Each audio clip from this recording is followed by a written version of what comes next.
Hey, what's going on people? It's SGZ here from the SpartanGameZone, and in this video I'll be showcasing my Beam Blaster Rafa build.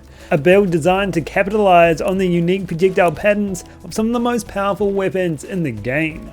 I'll be letting you know everything you need to achieve that, from gear to skills, and of course the weapons and everything else. So let's crack into it. This build will have you one-shotting the most powerful bosses in the game, while also tearing up the mobbing arena too.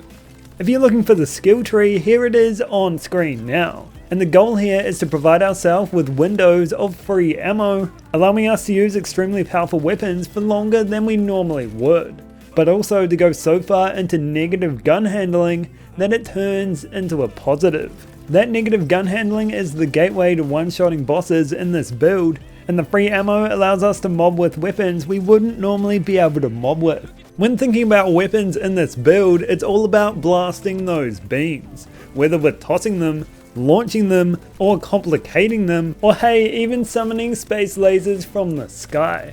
This build squeezes maximum damage out of some of the most powerful guns in the game.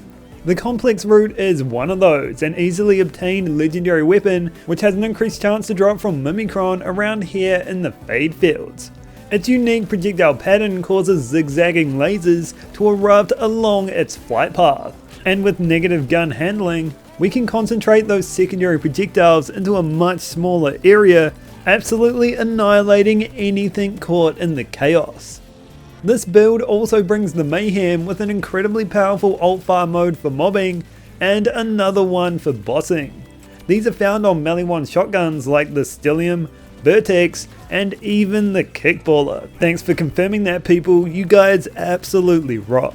For bossing, the alt-fire mode we'll be utilizing is the Beam Tosser. This thing just deals monumental amounts of damage, and the Oscar Mike Space Laser is a great alternative that is easier to obtain. For the Beam Tosser though, it comes with 3 ammo in the mag and fires a single projectile, with laser beams sticking out of it in a Y pattern, as projectiles pass through enemies, dealing damage as it does so.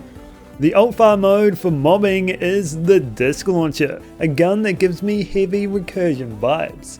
This gun fires a disc, an elemental one, that rebounds multiple times between enemies. It will target enemies on its own and will clear the battlefield of mobs in no time. While mobbing with this build, you can utilize a number of different weapons. The main thing you need to watch out for is low projectile speed, but this build allows us to go above and beyond the typical weapons you'll find in the Borderlands. It's in this build where weapons like the Disc Launcher come into their own. The key really, and it's incredibly simple, is that we only ever fire it for 2 seconds at a time. The 2 seconds where metal management is active, allowing all of our shots to not consume ammo. We trigger metal management whenever we activate our Peacebreaker cannons, or whenever we reactivate them, and we can do that however many times we want while our action skill is active.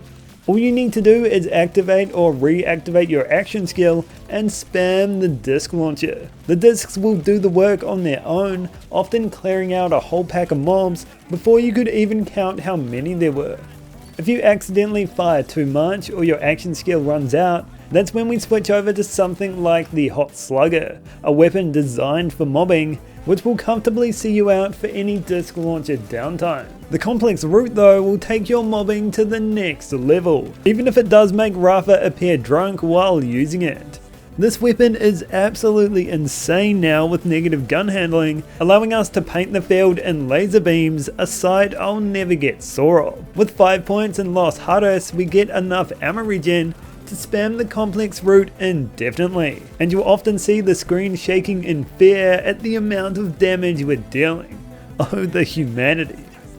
Enemies cut with those lasers will die in no time, and when we utilize the fireworks, the recommended shield for this build, things go up a gear again as rockets burst from the corpse of your enemies, hunting down others before you can even get to them. The enhancement we run in this build while bossing and mobbing is a Torg one with the Headbringer perk, with the ideal rolls of shotgun damage, and gun splash damage. You can look for sniper rifle damage and gun crit damage as well, and a different manufacturer enhancement will suit the complex route better depending on its licensed parts.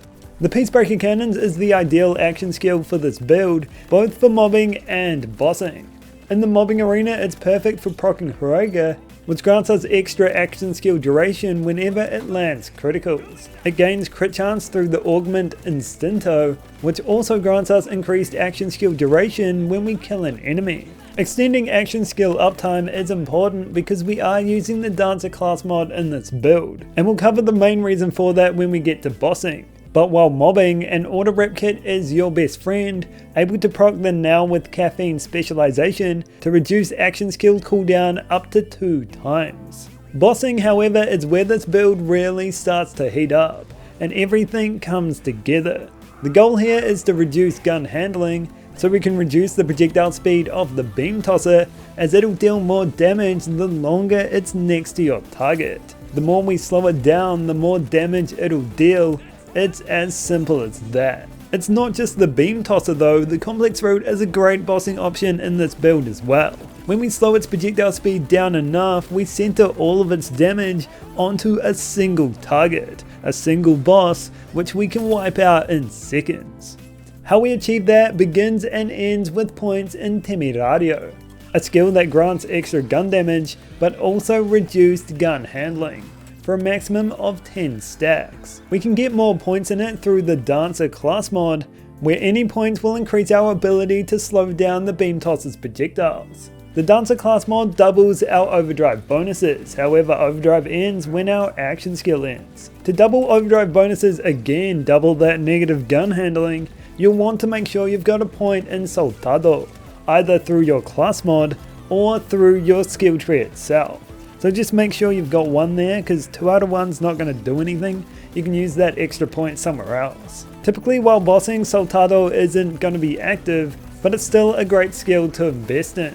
Another skill that will be active to reduce our gun handling further is Hake. We gain a stack of this each time we deal damage with a skill, which is why we're going for base Peacebreaker Cannons in this build. It caps out at 20 stacks, boosting overdrive bonuses per stack, helping us to reduce that projectile speed even further. When all of this lines up, those beams won't be tossed, they'll be dribbled out of that barrel, moving so slowly that those bosses have to face the full brunt of its force. The bigger the enemy, the easier it is to achieve that. And to make that easier on yourself, you'll want to make sure that the beams are being tossed through the thickest part of your enemies. So backhive's backhive, you know what I mean. It's the same deal for the complex route too. Where you position those secondary projectiles, it's key to maximizing its damage. Matching elements correctly will help you get there. With the beam tosser you've only got the one element, but in general complex routes spawn with 2, which gives it more versatility.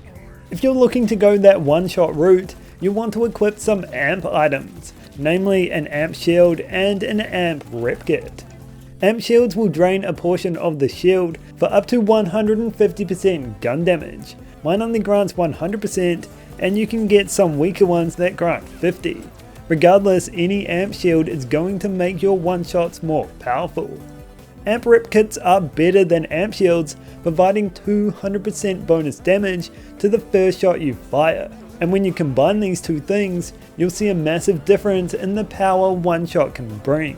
For firmware, I went 2 in airstrike for that increase in splash damage, which both the beam tosser and disc launcher deal.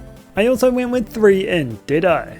It's great for squeezing a bit more out of the complex route, but I didn't need it for the beam tosser, and I do find it a little bit inconsistent, but that's the nature of RNG.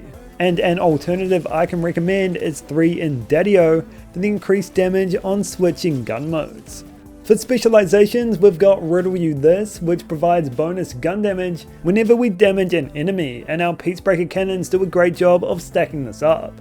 Now with Caffeine, as mentioned before, is great for increasing action skill uptime. Bullet Train grants us increased gun damage the faster we move, and the Best Defense grants us bonus damage based on the fullness of our shield or health, whichever has the higher maximum capacity.